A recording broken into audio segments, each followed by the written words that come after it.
dire la ministre de l'Éducation, et voici mes collègues. C'est une fierté pour nous de nous occuper de l'éducation qui est en fait la base d'une école secondaire. Comme à chaque année, les élèves ont fait parvenir au Parlement du monde des sujets sur lesquels ils devraient travailler et notre ministère en a extrait 3 priorités. Premièrement, donner un accès plus grand à un réseau de communication Internet sans fil à l'école, ouvrir un ou plusieurs locaux d'études et de travail et augmenter la diversité des cours offerts à l'école. Tout ceci a évidemment le but d'offrir plus de ressources et de motivation aux élèves pour atteindre la réussite scolaire.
Je suis très heureuse d'être avec vous. C'est comme un peu un congé pour moi.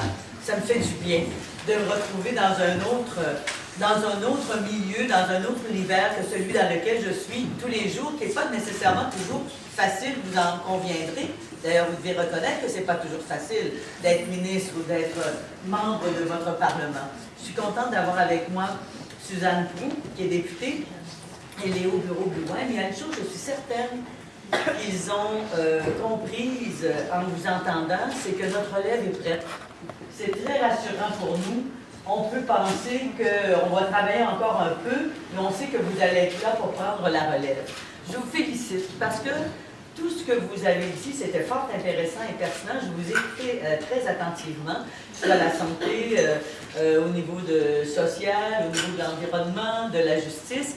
Et ce qui est intéressant dans l'expérience que vous vivez, c'est que vous soulevez de vrais problèmes ou de vrais projets qui concernent vos camarades, qui concernent les étudiants de l'école, les autres étudiants de l'école, et pour moi, les autres élèves. Et c'est exactement la même chose dans mon rôle, ma responsabilité comme première ministre.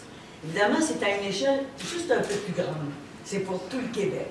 Mais je dois me préoccuper des vrais problèmes que vivent les gens, que ce soit dans le domaine du transport, que ce soit dans le domaine de l'éducation, de la santé, des politiques familiales, des politiques pour les services de garde, que ce soit pour qu'il y ait plus de justice, parce que des gens qui veulent avoir accès à la justice, qui n'ont pas les moyens d'y avoir accès, on a corrigé ça, par exemple, cette année. En environnement, il y a des défis énormes.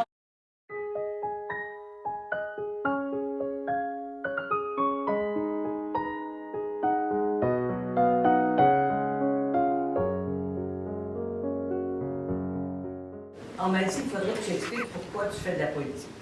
Et je viens de vous le dire. Que les jeunes soient mieux formés, aillent au bout de leur talent.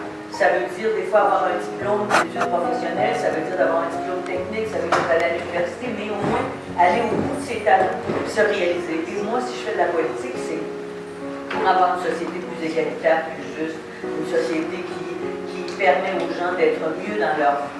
Et vous savez, j'ai un autre projet qui est important pour le Parti québécois que je représente.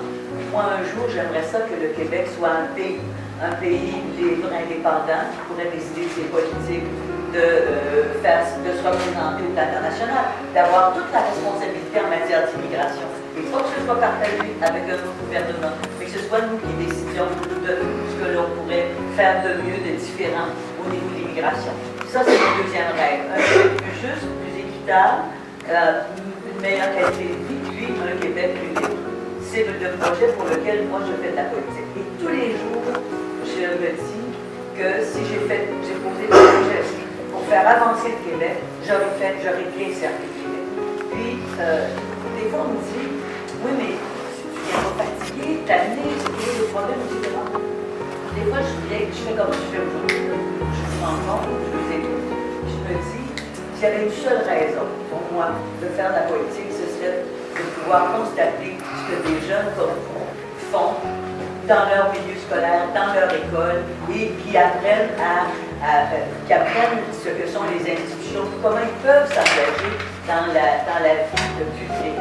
Puis des fois, je rencontre des gens sur la rue qui me disent « Oh maman, je suis tellement contente parce que ma petite fille s'en va dans un service de garde, s'en va à la garderie, puis c'est un peu grâce à nous. » Dans ce temps-là, je me dis « J'ai fait la chose, je mérite probablement ma paix. » Parce que du monde qui sont contents, qui ont eu le meilleur service.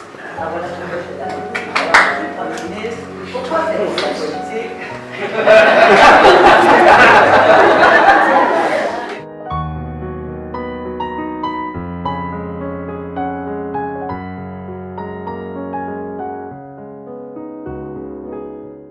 Moi, je fais la politique parce que je trouve que ça donne un feeling d'appartenance. Et quand j'aide des gens qui, en vont aussi, moi je pense qu'il y a un changement. Même si j'ai juste fait en sorte que les collègues ça ne soit pas, pour moi, ça serait comme j'ai aidé les gens qui veulent. T'as changé ton environnement, t'as changé le milieu de vie pour que tu sois plus actif.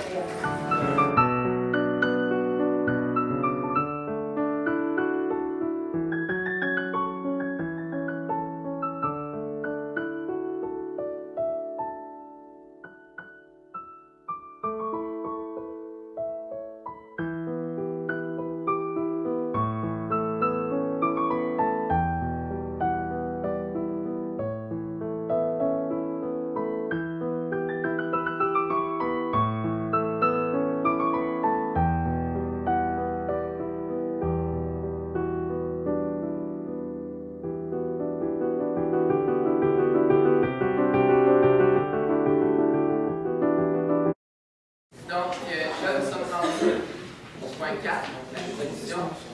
Donc, le Premier ministre propose que le Parlement du Monde remette à Mme Marois un souvenir de sa visite auprès des députés. Oh, merci beaucoup.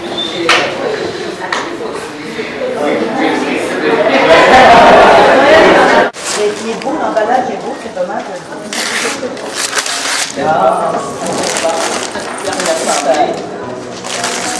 Alors, c'est le Parlement du Monde.